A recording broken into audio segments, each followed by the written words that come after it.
नमस्ते, मेरा नाम अनिल लश्कर है। मैं महाराष्ट्र के बीड अहमदनगर डिस्ट्रिक्ट से बिलॉन्ग करता हूँ। मैं एक घुमंतु समुदाय से आता हूँ। तो ये समुदाय का नेचर जो होता है कि कुछ दिनों के लिए गाँव में रहना और पूरे साल भर जो है अपने परिवारों को लेके दर-बदर जो है गाँव-गाँव में घूमना है। इस प्रकार का उनका दिनचर्या होता है, इस प्रकार का उनका जीने का तरीका होता है। तो उस समुदाय से मैं हूँ, इसलिए मैंने काफ़ी कुछ अपने बचपन से ही, जन्म से ही कुछ-कुछ बहुत कुछ समस्याएँ जो इस घुमंतु समुदाय के, उसको मैंने देखा है, समझा है। तो इसी को लेके जब मैंने कुछ पढ़ाई आगे शुरू की, तो मैंने अपना खुद का social work master in social work complete करने के साथ मैंने अलग-अलग संस्थाओं के साथ काम किया। और फिर बाद में हमने सोचा कि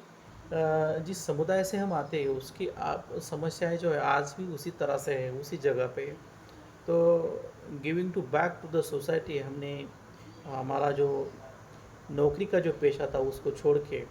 वापस अपने गाँव, अपने प्रदेश में आने का फ़ैसला लिया और वहाँ पे जाके हमने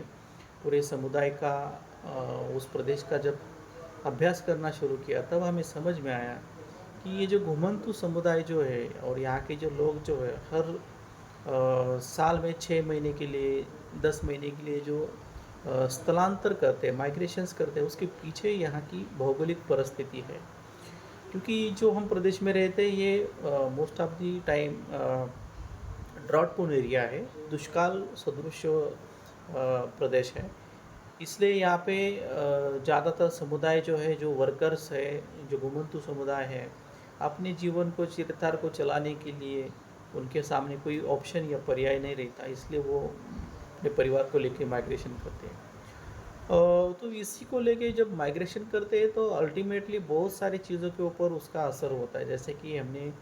देखा कि जब परिवार गाँव छोड़ के चला जाता है, तो सबसे पहला जो अफ़ेक्ट होता है उनके बच्चों की शिक्षा पर।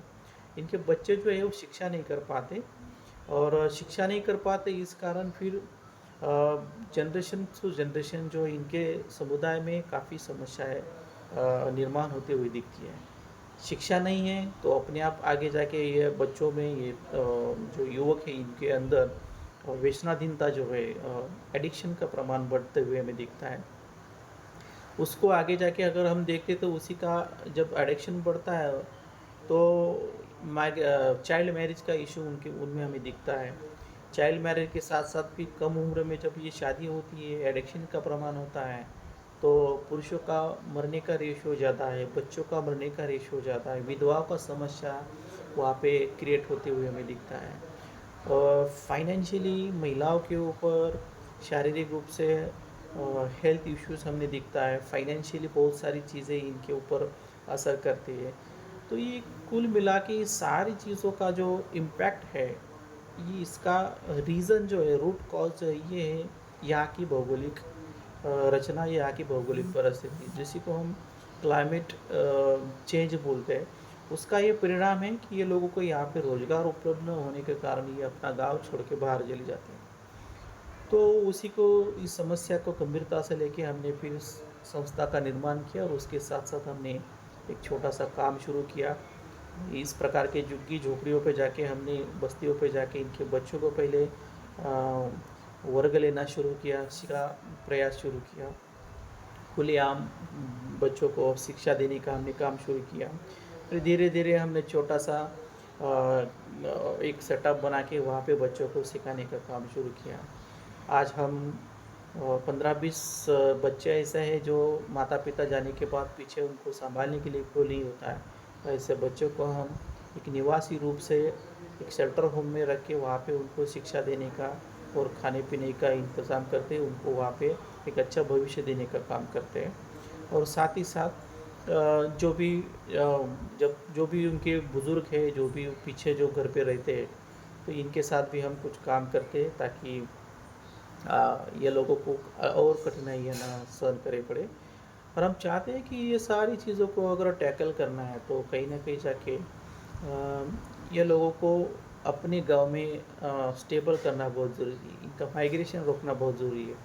तो इसके लिए क्या कर सकते हैं, तो एक तो है कि इनके बच्चों को हम शिक्षा के प्रभाव में लाते हैं, वो हमने एक शुरुआत तो की है। आगे जाके हम सोच रहे हैं कि ये जो महिलाएँ हैं, जो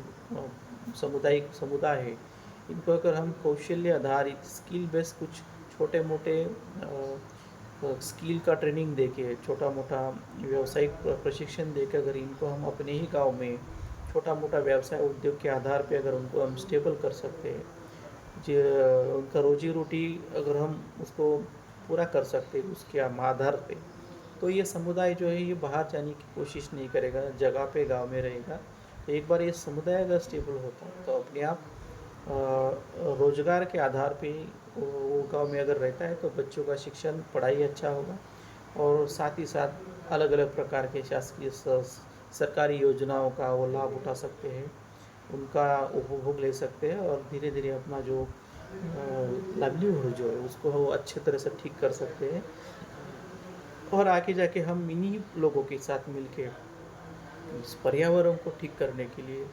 अलग-अलग प्रकार का इनिशिएटिव उनके साथ कर सकते हैं, जैसे कि प्लांटेशंस है, पोल्यूशन कम करना है, नेचर को किस तरह से मेंटेन रखना है, इसके लिए हम अलग-अलग प्रकार के गार्डनिंग का, ग्रुप गार्डनिंग का, फार्मिंग का उनके साथ कुछ बस्तियों पे उनके खाली जगहों पे हम ये कोशिश कर सकते हैं, जिससे हम ये जो नेचर है इस नेचर को हम ठीक से कर सकें और ये जो समस्या है यहाँ की ड्राउट प्रोन एरिया जो है, इसको आगे जाके हम थोड़ा बहुत कम करने की कोशिश कर सकते हैं। तो इस प्रकार से हम चाहते हैं कि हम इस संस्था के साथ जुड़ के ये जो हमारा इनिशिएटिव जो है ये दोनों मिल के अगर उसको आगे बढ़ाएँगे तो डेफ़िनेटली उसका सही और पॉज़िटिव इम्पैक्ट हमें आने वाले दिनों में देखने को मिलेगा। धन्यवाद।